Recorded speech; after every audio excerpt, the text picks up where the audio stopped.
Assalamualaikum and hello everyone. I am Dr. Nurhamiza Zulkifli, better known as Dr. Miza, and you are back here in the year of 2025. I'll be the host for our Sinar Daily's Life and Style podcast. So I hope that all of you guys are enjoying our January 2025. And for your information, January is the month of cervical cancer awareness. So how do we support the women out there? So by wearing teal, this is the color that I'm wearing today. So it's some sort of a turquoise color. So all of us can show their support to those women who are fighting for cervical cancer by wearing teal the whole of this month. Yeah. And we are so honored to have today with us to discuss about this matter in detail. And together with me is Assistant Professor Dr. Muhammad Faisal Ahmad. He's a consultant obstetric and gynecology as well as also onco-fertility from the Hospital Chancellor Tunku Mukhris, University Kebangsaan Malaysia, Ceras. So welcome, Doctor, to our podcast for today. So before without any further ado, maybe Doctor, you could actually introduce yourself. Just tell us a little bit. I think these people, they know about what is ONG, but onco-fertility is something a bit different, okay, the term. So could you just explain a little bit about that? Thank you, Dr. Miza, for inviting me for today.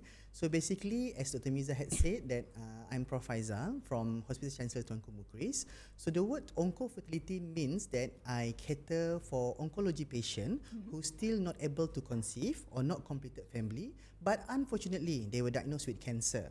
So as you know that, most of the cancer patients, we have radiotherapy, chemotherapy, or even surgery that can affect the quality of life as well as their productive function. So their IM is to freeze their eggs, their sperm, or even the embryo before they go for chemotherapy or cancer treatment. So that is onco-fertility all about. So mainly those patients who are diagnosed with cancer, but they still want to produce. Yes. So just to preserve The fertility. The fertility. Yes. Okay.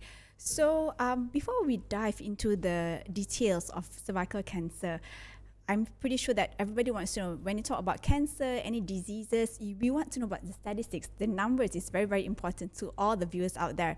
So if you could share a little bit regarding the current burden of cervical cancer, what is the incidence, and then where Malaysia is and how are we compared globally, and also is there any trends which have changed for the past 10 years, a decade, in terms of our mortality and also in terms of the incidence of cervical cancer? Okay, that is a very huge fact to share.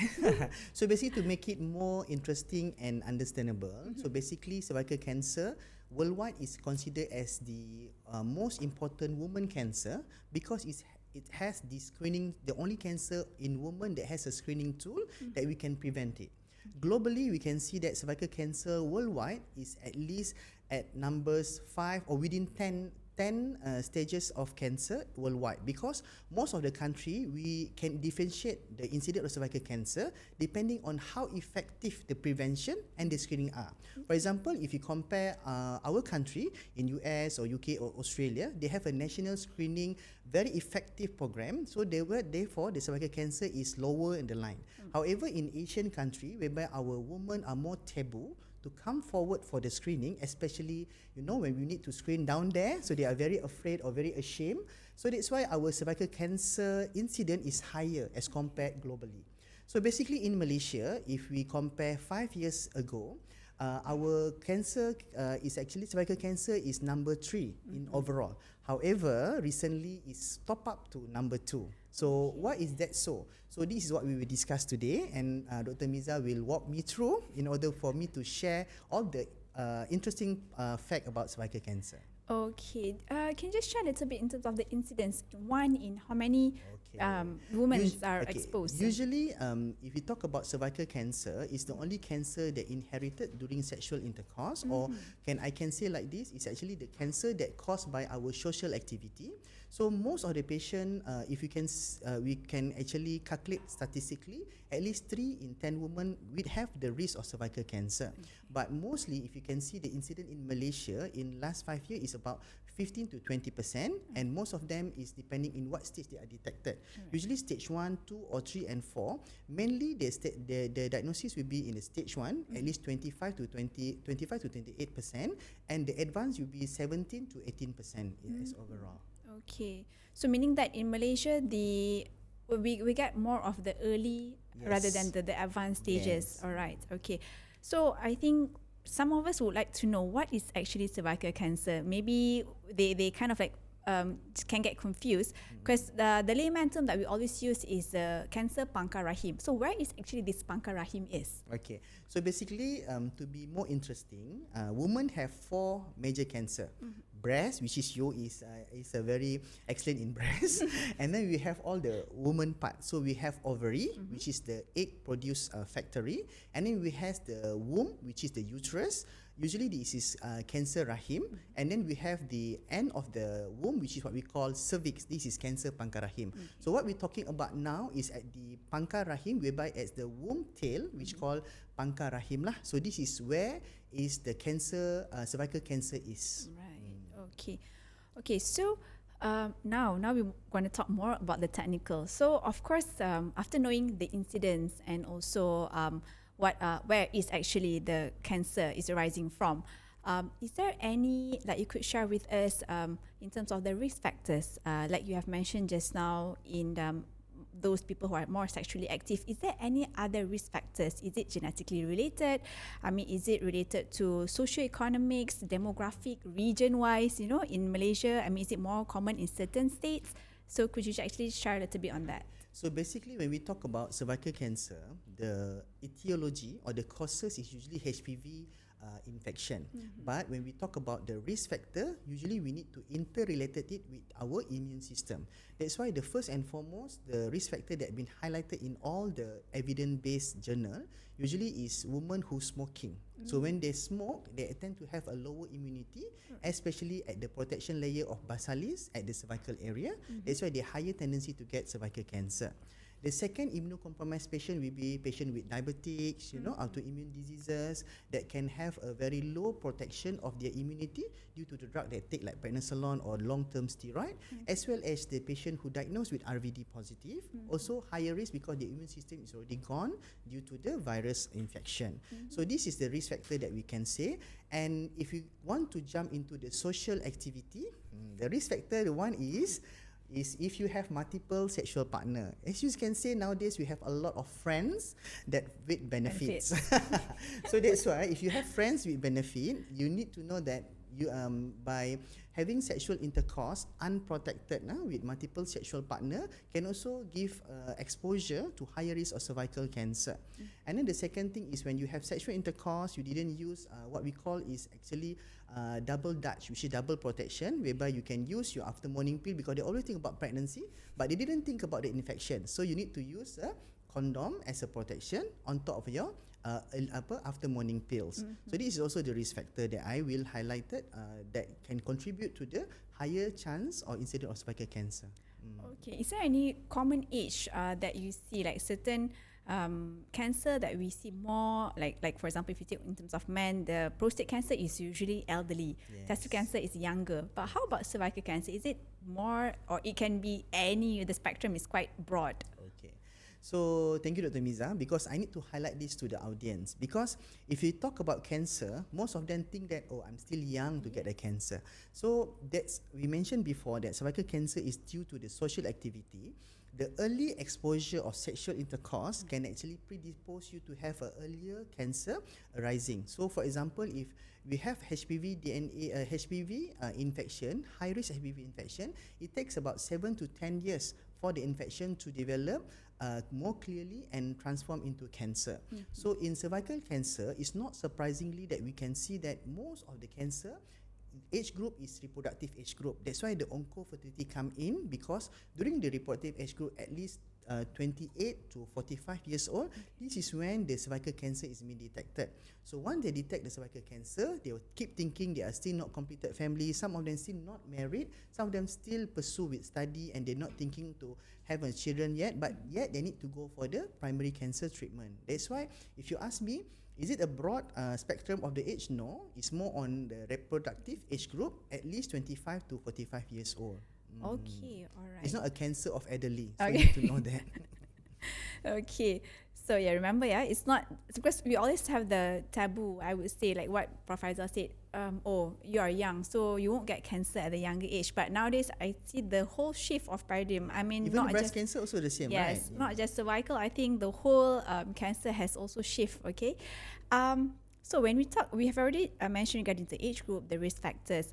I think next, what we want to know about, what are the red flag signs and symptoms? Because when the woman should be alerted and then should come to us and for further investigations.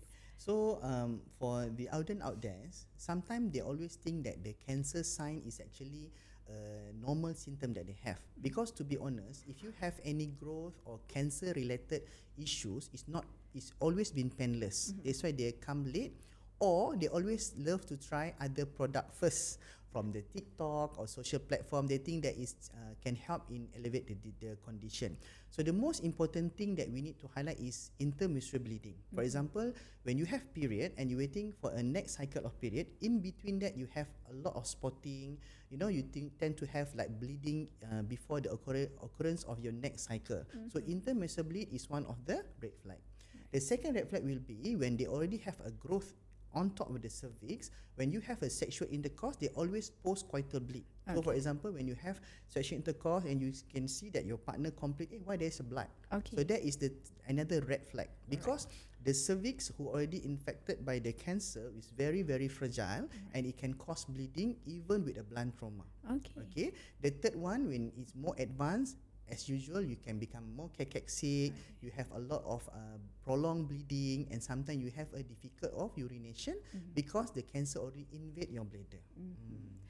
Okay, right. So basically, the most important thing is The if there's any period bleeding, pattern, yes. basically it's bleeding per se. If there's any abnormal bleeding that is not as your routine menstrual bleed, it's actually something that It's a red flag. It's a red flag sign. Yeah, the woman should get screened, or not screened, should go to see a doctor or gynaecologist to have a further investigation and check up. Don't ask the person who live in TikTok about that problem, because they cannot answer your question fully. True. Okay.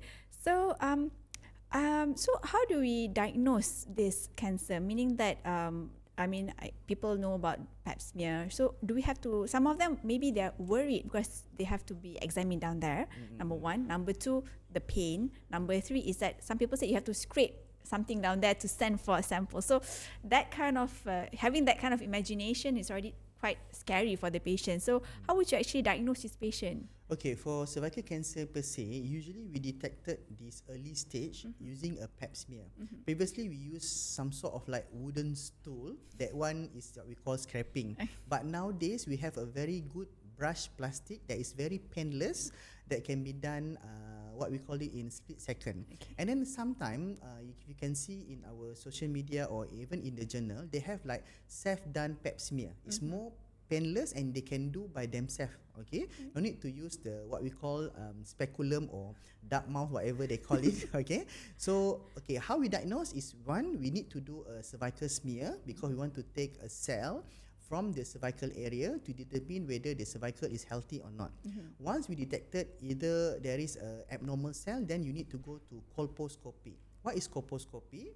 Colposcopy is another examination, but we do this in operation theatre. But we can give you full views or half views depending on what is your choice. And we will actually portray the camera that equipped with the green and also white filter to see as a whole the tissue, because your pap smear is your cell and the colposcopy is the tissue. When we can see the whole area of your cervix, we can determine which part of your cervix is abnormal, and we can do a targeted biopsy to get an adequate tissue for histopathological examination to confirm the diagnosis of cervical cancer.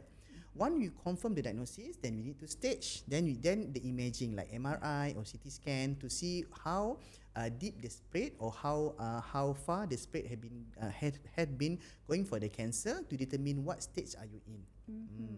So it's no longer like old days that you have to be like The scraping, like a spatula that you have Yes, to take out. I think previously they are very afraid because the cervical smear is always done by our allied health, which is the staff nurses and things like that. Now, when the advance of technology, some of our health nurses is not longer credentialed to do that. That's why the best is to see gynecologists. Right. Okay. And we are very gentle. Okay.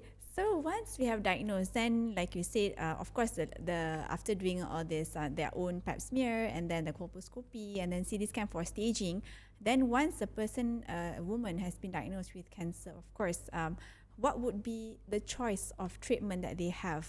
That's the next thing that they want to know, because most of the time, treatment-wise, then they start going elsewhere other than to the hospital. Then they start going to all other traditional medications, and then they come to us in a very, very advanced stage. So, I mean, is there any way, because now we have heard about minimally invasive surgery that we don't have to remove, I mean, do we have to remove the uterus per se? And then is there any medications that we can take that we don't have to undergo a surgery? Okay. Yeah, so maybe Prof So can basically, elaborate. we need to understand that cervical cancer is locally invaded diseases. So it means that if you have cervical cancer, you don't need to be afraid that it actually can go to the lung or anywhere. It's not like that because it's not blood-borne cancer.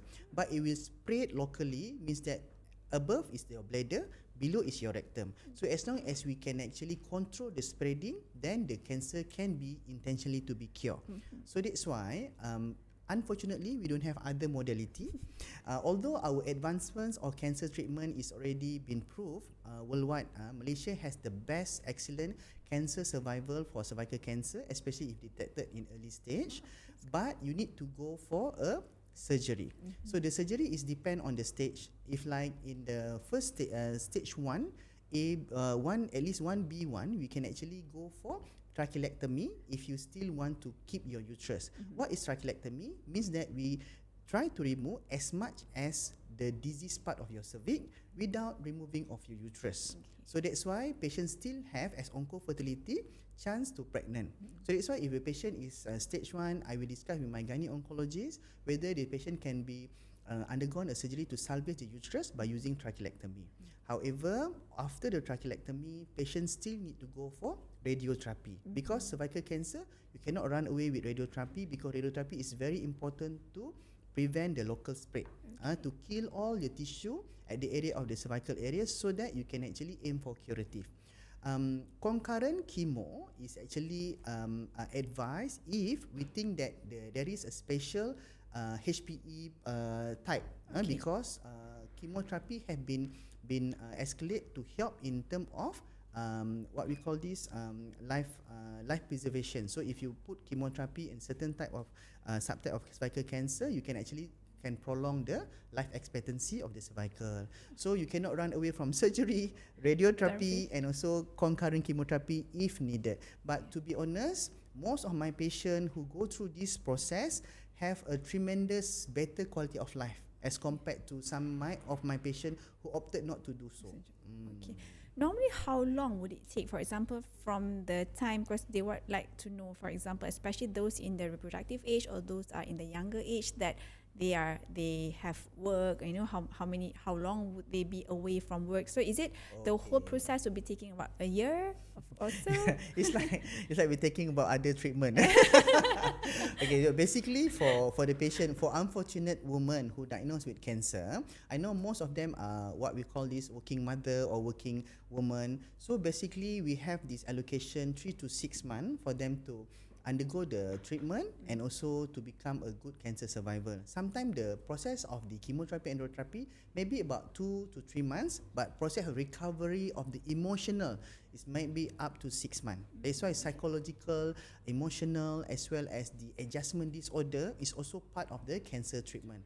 So we cannot run away from that. So if you ask me, the best is 6 months for the patient to be prepared if they want to go through this cancer treatment, including the psychological and adjustment disorder. Okay. So the next they would like to know, after they have been treated, what would be their survival rate? I mean, is it like because most of them they feel they are doomed, they are diagnosed with cancer, that's it, that's the end of their life. But I think with the advancements of the, like you Prof Faisal have said, the technology, the treatment itself in terms of Malaysia is one of the best. So what would be the survival if they are in the early stages? is it considered they can be cured entirely from cancer? Okay. So basically, if you talk about cancer survival, depending on the type of cancer, same goes to cervical cancer as well as staging of the cancer. So basically, it's the squamous type of cervical cancer in stage 1. We can actually intention to cure for the disease is high. At least I can say more than 70 to 80% can be cured. However, if it's stage 2 and above or advanced diseases, is depending on what stage they actually we caught them.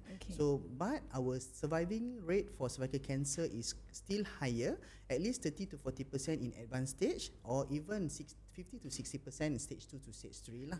So basically, if you ask me, how we want to improve our survival rate, or how good is our survival rate is depend on how willing the patient come forward when they're diagnosed with cancer, and how willing the patient to start the treatment immediate after they're diagnosed with cancer. Because most of our patients, although they know that this is the treatment for you, this is the best treatment for you, but the patients still want to take their some time to process the information, of course. But there's a lot of confounded bias, especially from the family, friends, social media, and things like that. That makes the prognosis of the patient is worse. So if you ask me, I will want the audience out there to understand that the prognosis is excellent for cervical cancer, provided you know what stage you're in and what type of cancer you are. And please follow your advice of your doctor.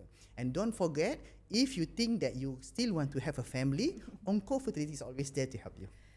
Yeah, so for the audience out there, it's not the end of the world, okay? Yes. I know it's easy for us to say, but we are here to help you through the journey. Like Prof. Faisal have said, even if you want to have children, if you want to have a family, we can help because you in terms of Miza, that. sometimes the only reason why they don't want to go through this cancer treatment, because they say, oh, I'm not yet pregnant.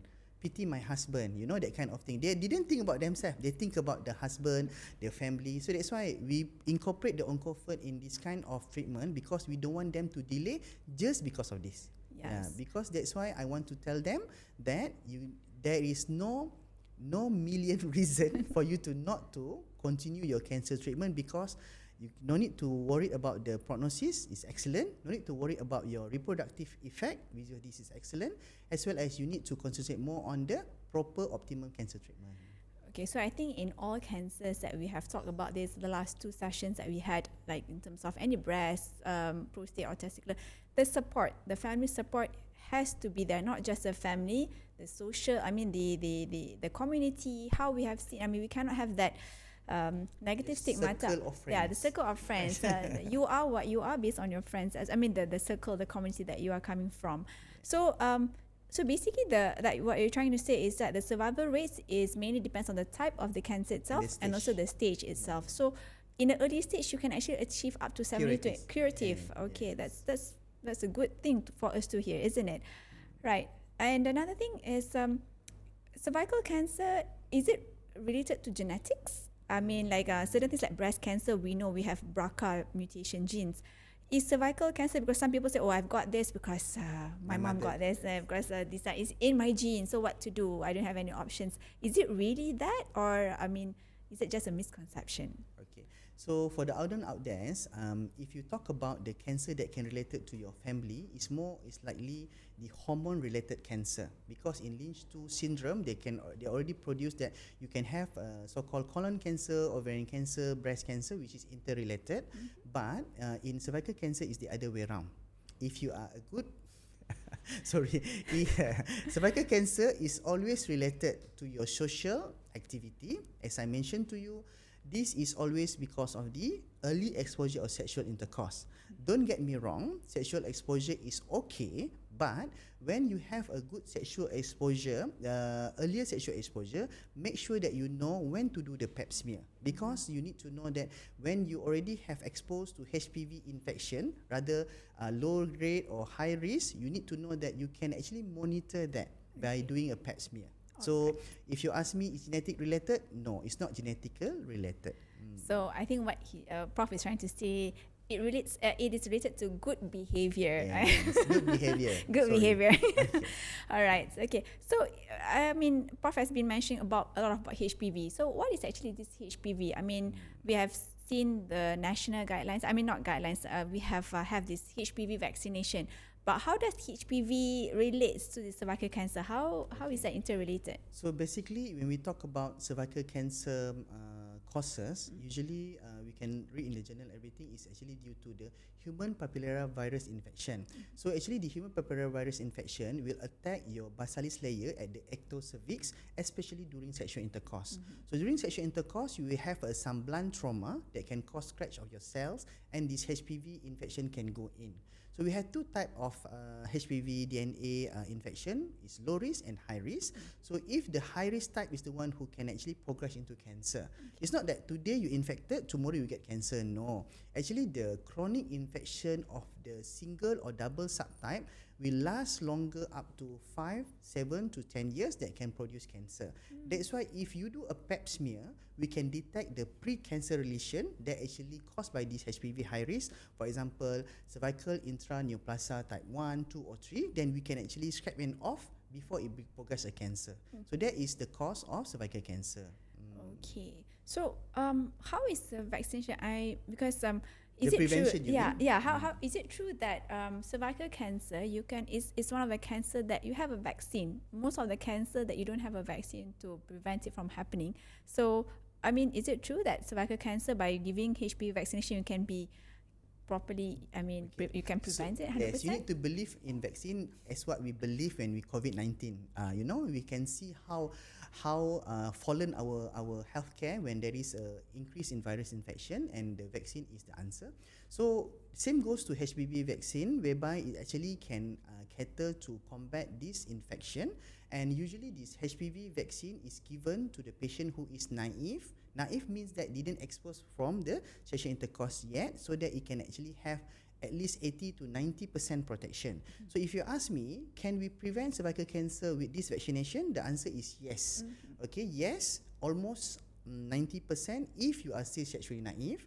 However, if you're already exposed or you're already so-called sexually active, you can still have a good protection if you didn't expose to the HPV DNA high risk. But if you already exposed to the high risk and infected, you still have coverage about 50 to 60% if you still take it. And then, to be honest, study have shown that once you completed your course of vaccine, 3 times of the vaccine course, then you can actually have more than 10 years protection after the last injection of the vaccine. So that's why if you ask me, yes, and you need to go to the nearest GP or nearest hospital or any medical institution to get your vaccine. Okay, so that means whatever it is, at whatever stage, either you are not exposed, not sexually active, or you have been sexually active, or you have been exposed to those high grade, this HPV vaccination still confer some benefit. Some benefit, yes. Okay, all right. So it's better late than never. Okay, that's what people always say, isn't it? Yes. And so then, look at your social media. Which clinic now being given a promotion? Just grab the promotion and get your vaccine done. So you were saying that there would be 3, is it? Like some sort of COVID, like first, second, and booster, is it? This depends on the what type of vaccine that you take. We have bivalent, quadrivalent. So usually the regime is 3 times. Okay, depending on the company and also the type of vaccine. So you can actually choose which one vaccine that you want, and the timeline is depend on the type and the company of the vaccine. Okay. Is any side effects? Yeah, for those who are anti-vax, they would want to know. Not anti-vax. Okay. Not prefer to not to have the vaccination. Okay. So those who are not really, maybe they are not well exposed. Okay. Yes. So what is actually the benefit of vaccination? Because maybe they feel that giving HPV, is it like injecting a HPV into me? Yes, then I would probably get a cancer. So would it? Can someone with does it cause cancer? No. Basically, the HPV vaccine is actually the passive immunity, whereby you're being given the antibody towards the patient who receive it. So usually the first and foremost, they will actually have some sort of like normal myalgia, arthralgia that you can get with any of the vaccine, because it actually try to release inside your immune system. The second, usually some patient can have a mild headache, but most of the patient can tolerate the side effect. So there's no major side effect that been reported. Okay, all right. So so don't forget to check out in terms of your any nearest. You can have it in GP, yes, in a hospital. I think National Cancer Society of Malaysia, if you check out their Facebook, they also have a lot of booths that they open for free vaccination. So you guys can check out, okay, on that. Another thing that I would like to touch before we go towards the end, in terms of the pap smear. HPV is for the prevention. Pap smear in terms of like a screening tool, Yes. like how you have breast cancer, mammogram. So pap smear, what would you have to say on that? Okay, basically, as I mentioned earlier, when we said about incident in in more of the country that has a very excellent pap smear screening, they have very low incident of cervical cancer, but not for us Malaysia. So we need to emphasize in this January months of cervical cancer awareness month that pap smear is very important in order to screen and treat for your early HPV infection. So if you talk about pap smear, there has multiple type of pap smear outside there. If you do in our health clinic, government, usually they use this yearly pap smear. That one you need to do every yearly. Or you can do LCB, which is liquid-based cytology. It's good enough for PCR and things like that.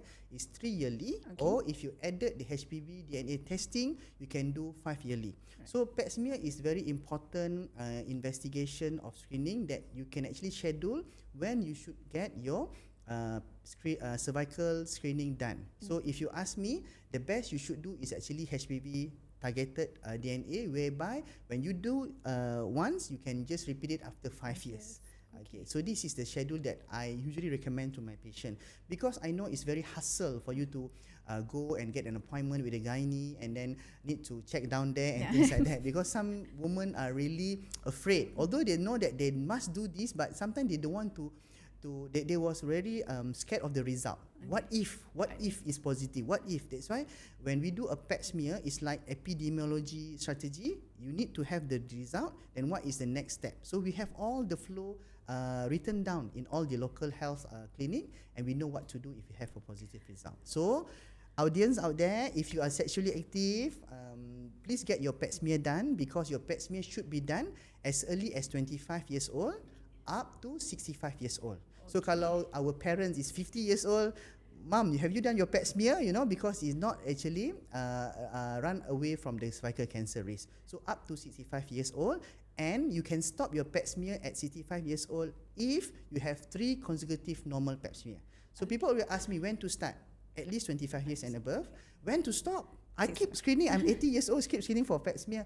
Actually 65 years old, provided you have 3 consecutive normal. Why is that so? Because it takes 10 years for you to develop a cancer. Okay, so at most of the places, the pap smear is not that very expensive, right, Prof? Okay, so don't let the cost, put yourself, your health at stake.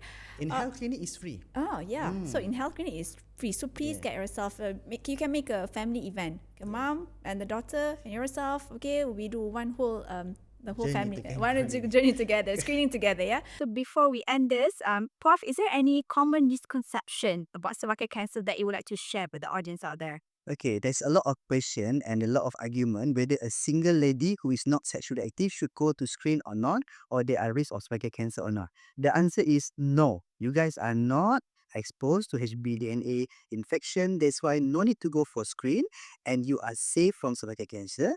But you can start your journey in protecting yourself by taking the vaccination as early as possible. Okay, so we can start HPV vaccination at the age as young as 13 years old, and don't forget to do your pap smear as early as 25 years old and until the age of 65 years old. So to all the audience out there, please mark your calendar. Every January is the month of cervical cancer awareness. Please do your cervical cancer screening. Yeah. So thank you so much, Prof, for your time, and I'm sure that the audience out there has benefited from this discussion. To all of our viewers, don't forget to download the new and improved Sinar Daily mobile apps. We have cool new features with fearless and bold content. So I'll see you guys again next month. Assalamualaikum. Goodbye.